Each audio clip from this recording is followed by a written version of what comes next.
Bu ildə ertələməkdə danışacağıq. Ertələməyin heç də fərqində olmadığımız, görmədiyimiz məqamları, yerləri haqqında.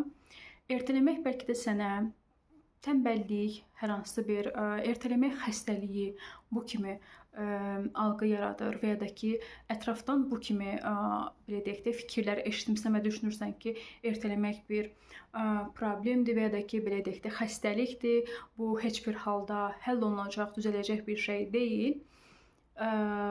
Bunu deməliyəm ki, ertələməyin kökündə hər hansı bir travma yatır. Yəni travma nəticəsində biz belə bir reaksiya, bir növ belə deyək də müdafiə mexanizmi formalaşdırırıq.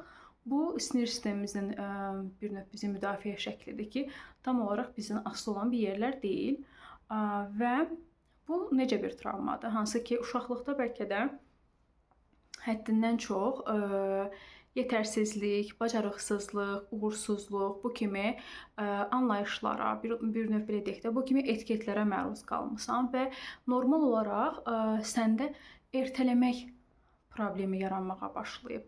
Artıq ertələmək qərarı vermisən bir yerlərdə, heç fərqində olmadan və dolayısıyla artıq belə deyək də, məsələn, imtahan verməlisən və son günə saxlayırsan, son gündə hazırlaşırsan.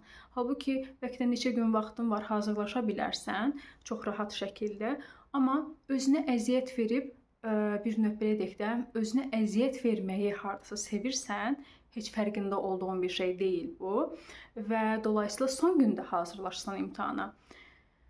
Bu ertələmək bir növ sənin həyat keyfiyyətini, sənin özünə olan sevgini, özünə olan qayğını, hörmətini azaldan və bir növ səni içdən-içə yeyən bir durumdur bəlkə də və burada bunu bilməyini istəyirəm ki, ertələmək öz üzərində işlədikcə, dəstək aldıqca həll olunan bir məsələdir və bunun üçün dəstək ala bilərsən və dəstək almaq özünə qarşı edəcəyin ən gözəl hədiyyə ola bilər.